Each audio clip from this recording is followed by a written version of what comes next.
Hello there, you're watching All 24 News World News Program, and up next are tonight's top stories. Gaza under fire and starvation. Dozens killed in Zionist strikes on Khan Yunis and Rafah as the UN and World Food Programme warn of mass deaths and condemn the occupation's deliberate deprivation of survival means.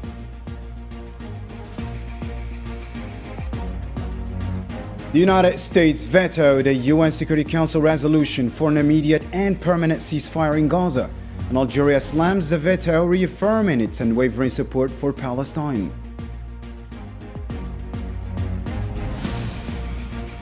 Also coming up, Algeria strengthens alliances. Rwanda's president ends visit to Algeria with both sides backing just causes and boosting economic ties. Algeria and Syria strengthen strategic energy partnership, and Algeria ranked world's top enabler for entrepreneurship.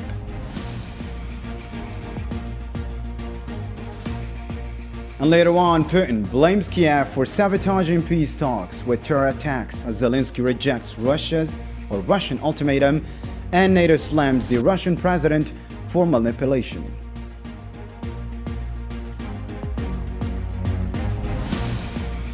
Welcome back to the details. Leading our news tonight, an occupation drone bombed a crowded displacement shelter in western Khan Yunis early Wednesday, slaughtering at least 18 Palestinians, including children, and wounding dozens more. The attack targeted a tent inside a school where hundreds of Gaza's displaced had sought refuge from the ongoing bombing.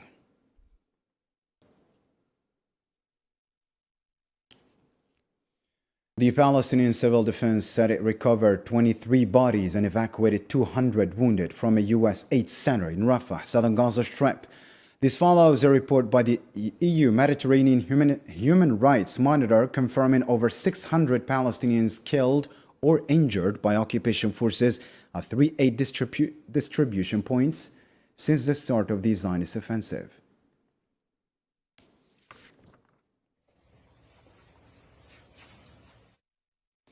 Similarly, occupation shelling on Wednesday killed at least 15 Palestinians and wounded dozens more in heavy attacks across Gaza. Medical sources at a Shifa hospital confirmed 3 deaths in a Tawam, while over 10 were killed in strikes on a Sabra, a Shati camp, and Nasr and Sheikh Radwan neighborhoods. In Jabal al-Balad, 2 more Palestinians were killed in an airstrike amid ongoing bombardment across the Strip. Occupation attacks have slaughtered at least 97 Palestinians and wounded over 440 across Gaza in the past day. Health officials reported on Wednesday as the enclave's death toll climbs to 4,335 since March. The relentless bombardment has now left more than 13,300 wounded in the ongoing war of extermination against Gaza's civilian population.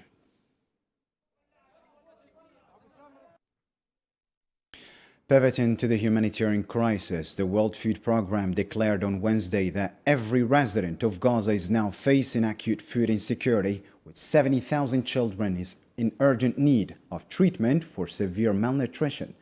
In an urgent alert, the UN agency warned that disease and starvation could lead to mass deaths unless the international community takes immediate action to end the occupation siege.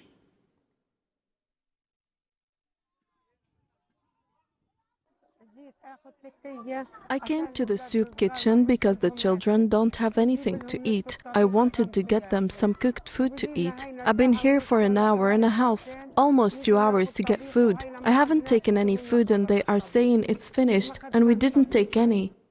In similar note, UN humanitarian coordinator Tom Fletcher accused occupation Wednesday of systematically denying Gaza's population life-saving resources, calling the killing of aid seekers a direct result of Zionist occupation forces' siege policies.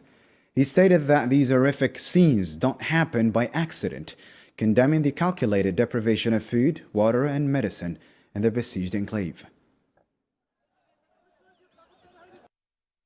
The world is watching, day after day, horrifying scenes of Palestinians being shot, wounded, or killed in Gaza, simply for trying to eat. Yesterday alone, dozens were declared dead at hospitals after Israeli forces said they had opened fire. This is the outcome of a series of deliberate choices that have systematically deprived 2 million people of the essentials they need to survive. The United States vetoed the UN Security Council demand on Wednesday for an immediate, unconditional, and permanent ceasefire in Gaza. The 14 other members of the 15-nation council voted in favor of the resolution, which also called on occupying Israel to lift all restrictions on the delivery of aid. Acting U.S. Ambassador to the UN, Dorothy Shea, told the council before the vote that her country would not support any measure that fails to condemn Hamas or does not call for Hamas to disarm and leave Gaza.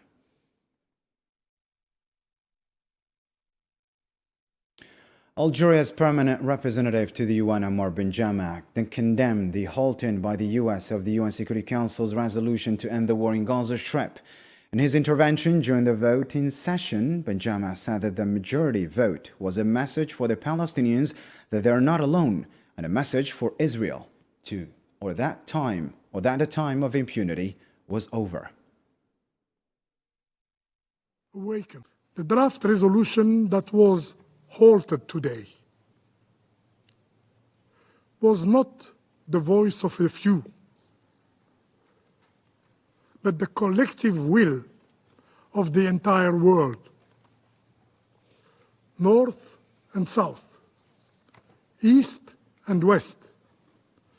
14 out of 15 Security Council members. It was a message to the people of Palestine. You are not alone. You are not alone. And it was a message to the Israeli occupier. The world watched you. The shield of impunity, of immunity, must fall. Benjamin also reiterated Algeria's unwavering support for Palestine, stressing that President Abdelmadjid Tebboune affirmed on many occasions that Algeria will never abandon the Palestinian cause.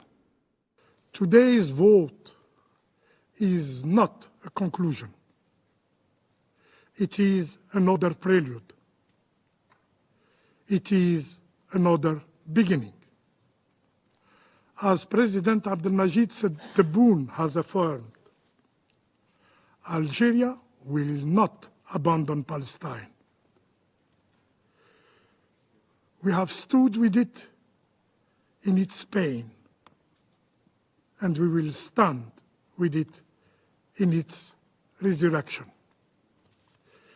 We will return to this council again and again.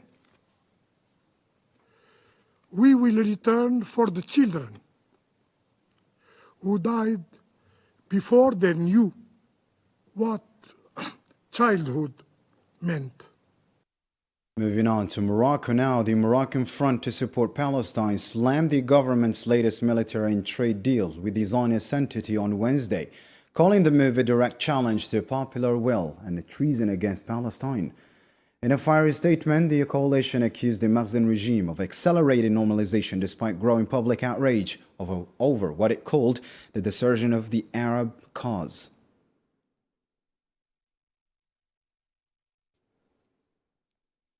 Morocco's candidate Bouchra Maddah was defeated by Ghana's Delcy Mimi Darko in Wednesday's election for Director General of the African Medicines Agency. The loss marks Rabat's fifth failed diplomatic campaign in 2025 following earlier defeats in bids for the African Peace and Security Council and other key continental posts, according to Western Sahara's news agency.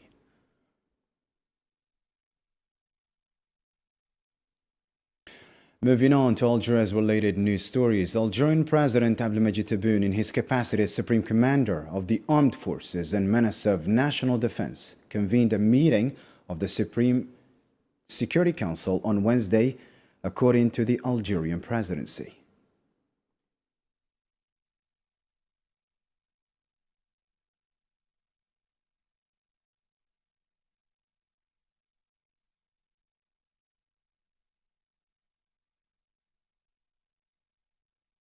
Rwandan President Paul Kagame departed Algeria on Wednesday after signing multiple bilateral cooperation agreements. Prime Minister Nadir Al-Arbawi led the Algerian delegation at Houari Boumediene International Airport, accompanied by Minister of State and Foreign Minister Ahmed Attaf and other senior officials.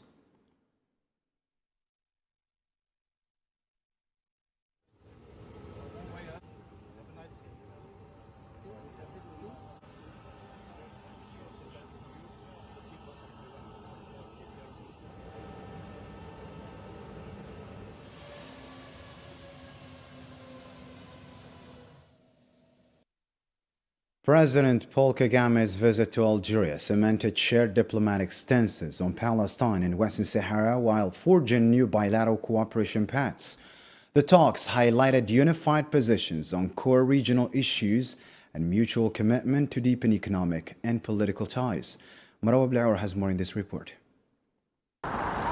Geography may place Algeria and Rwanda miles apart, but that distance has done little to weaken their growing political alignment. Their bond is rooted in shared history and in a joint resolve to pursue peaceful solutions to conflicts in their regions. وأعرب عن الارتياح لتقارب وجهات النظر بين بلدينا حول العديد من القضايا الإقليمية والدولية وتمسكنا بمبدأ الحلول السلمية للنزاعات ورفض التدخلات الأجنبية في شؤون القارة الإفريقية. In a world that often shifts positions, Algeria stands firm in its principled support for the Palestinian and Sahrawi causes, in line with UN resolutions and international law, and Rwanda shares that same conviction. بطبيعة الحال عبرنا في هذه المناسبة عن انشغالنا العميق بالأوضاع في غزة وضرورة الوقف الفوري للعدوان على الشعب الفلسطيني وضمان إيصال المساعدات الإنسانية في أقرب الأجال ودعم حقه في إقامة دولته المستقلة. A solid political consensus, overlapping priorities and common challenges are pushing Algeria and Rwanda toward building a deeper, more strategic partnership. President Tebboune sees this visit as a valuable opportunity to activate bilateral cooperation across all sectors. Agreements and memorandums of understanding were signed, paving the way for stronger collaboration, according to the Rwandan president.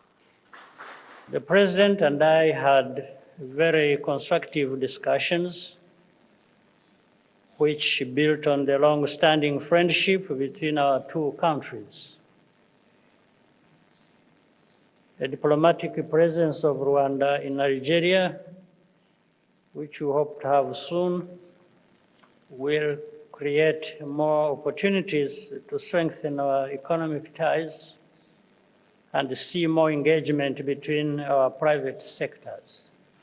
Rwanda has made major economic strides, registering some of the world's fastest growth. Algeria, too, has seen its economic indicators improve significantly, ranking high in international assessments. That economic momentum sets the stage for a promising new phase in bilateral cooperation, one that mirrors the strong political solidarity and coordination the two countries now demonstrate on the global stage in defending Africa's core issues. Algerian Judge Shafiqa Ben Saula was elected Vice President of the African Court on Human and People's Rights during its 77th session in Arusha in Tanzania. The re-elected judge, serving since 2017, will work alongside newly appointed President Modibo Sako of Mali under the court's rotating leadership protocol.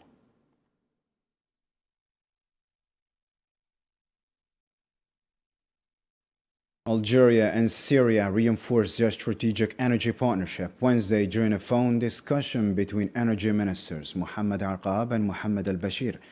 The talks, building on February's diplomatic visit to Damascus, highlighted historic bilateral solidarity and plans to deepen cooperation, according to an Algerian Energy Ministry statement.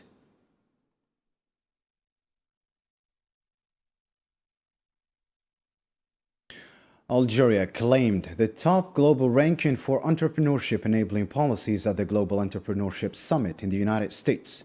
The honor recognizes Algeria's startup-friendly reforms as its delegation of founders and incubators showcased high-potential projects, drawing major investor interest.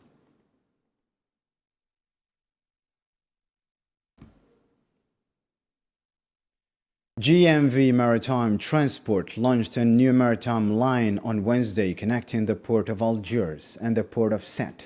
The inauguration of this line comes as part of the continued Algerian efforts to improve maritime transport and meet the needs of the Algerian community residing in Europe. This new line aims to facilitate travel, relieve pressure on other shipping lanes, and offer transport or travelers more diverse and flexible options. It's an honor to have the opportunity to connect Algeria with the southern gateway to Europe. We've been working on this for years, and today is the first trip to arrive from the city of Sète. Our goal is to contribute to the country's economic and social development by sharing our expertise from 20 years of activity in the Mediterranean and supporting the development of various industrial and agricultural sectors. Ferry connections like those offered by GNV provide an opportunity to reach markets abroad. We also want to provide added value to passengers and to Algerian communities living abroad who want to travel to Algeria. To other news, Zimbabwean President Emmerson Mnangagwa reaffirmed his country's unwavering support for the Sahrawi people's right to self-determination. In a letter to Sahrawi President Brahim Ghali, Mnangagwa expressed his commitment to strengthening the historic ties of solidarity between the two countries. I take this opportunity to reaffirm Zimbabwe's steadfast commitment to continuing close cooperation with Your Excellency in order to strengthen and expand the bonds of friendship and solidarity that have long characterized the historic relationship between Zimbabwe and the Sahrawi Arab Democratic Republic. I also reiterate Zimbabwe's unconditional support for the Sahrawi people's right to self-determination.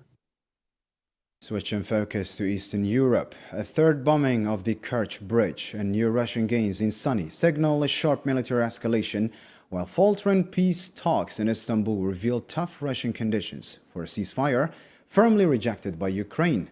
Over 3 years into the war, questions persist. Is the conflict heading toward more violence or inching toward resolution?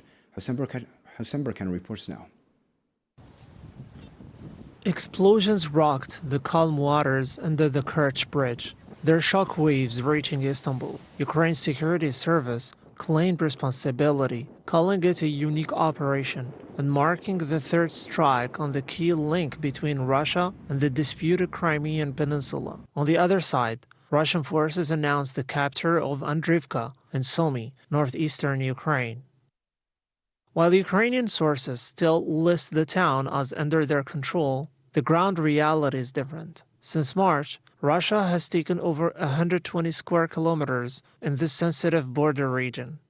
The Institute for the Study of War says Moscow is pushing forward through 3 axes in what looks like a calculated strategy. As military tensions rise, diplomatic efforts in Istanbul offered little hope. Russia submitted a 3-page memo published by TASS demanding a full Ukrainian withdrawal from Donetsk, Luhansk, Zaporozhye, and Kherson as precondition for just a 30-day ceasefire. Further demands include Ukraine's full neutrality, abandoning NATO's ambitions, limiting its military, and halting Western arms and intelligence support. To many, these terms seem more like a declaration of victory than a peace proposal. Echoed by Russian official Dmitry Medvedev. Ukraine's response was swift.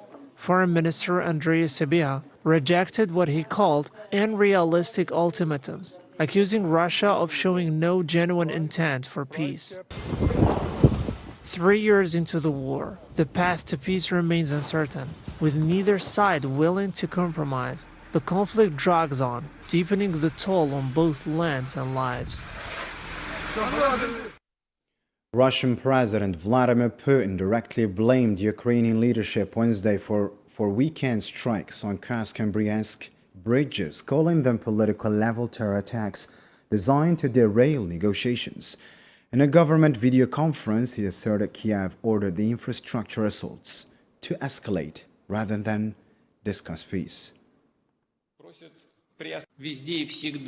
All the crimes committed against civilians, including women and children, on the eve of the next round of peace talks we proposed in Istanbul were clearly aimed at disrupting the negotiation process. The attacks deliberately targeted the civilian population. The recent bombing of railway lines in the Bryansk and Kursk regions are acts of terrorism. And of course, the decision to carry out such crimes is made at the political level in Ukraine. For his part, President Volodymyr Zelensky slammed Moscow's peace terms Wednesday as a non-negotiable diktat after Russia demanded Ukraine cede 4 occupied regions. He revealed Moscow deliberately concealed these demands before Monday's Istanbul talks, knowing their disclosure would trigger a Ukrainian boycott.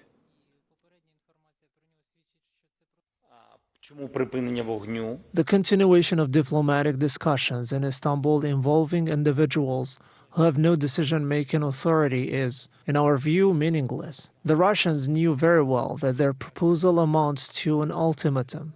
They did not expect the Ukrainian side or anyone else to take it seriously, because it was in essence a final warning. This was not a memorandum of understanding. A true memorandum should be mutually agreed upon by both sides, not filled with unilateral demands. For that reason, this document cannot be called a memorandum. It is ultimately a Russian ultimatum directed at us. NATO Secretary General Mark Rutte delivered a scathing rebuke of Russian President Vladimir Putin on Wednesday, accusing the Russian leader of reckless gambling and cynical manipulation in ongoing negotiations to end the war in Ukraine. We are always prepared for every eventuality, and Vladimir Putin should know that if he would try, that our reaction will be devastating, and he knows. What we have to make sure of is that it is not only devastating today, but that it will also be devastating and very effective in 3, 5, 7 years from now, and that's why we have to spend more. All the way to Sudan now, at least 14 civilians were slaughtered on Wednesday when Rapid Support Forces artillery targeted a crowded market and homes in Abu Shuk displacement camp near Al-Fashar, North Darfur. Survivors reported continuous shelling in residential areas of the besieged camp, with casualties expected to rise.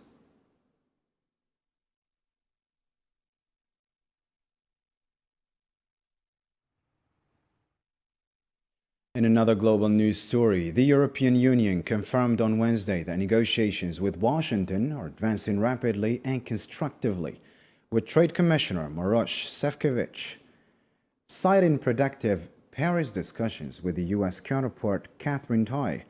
He stated that progress is on the right track, though specific details remain undisclosed. A dialogue with respect to each other. Of course, we discussed this with the U.S. Trade Representative, the Ambassador Jameson Greer, and I told him that we strongly regret this latest U.S. decision, and I explained to him that it clearly doesn't help the ongoing negotiations, especially as we are making progress. We had our short exchanges yesterday, but substantive, productive, and I have to say constructive discussion this morning. I have to say that after this discussion, we both concluded that we are advancing in the right direction. That brings us to the end of our news program for tonight. For more updates, you can always check our social media platforms as well as our website. On behalf of All 24 News team, thank you for tuning in and good night.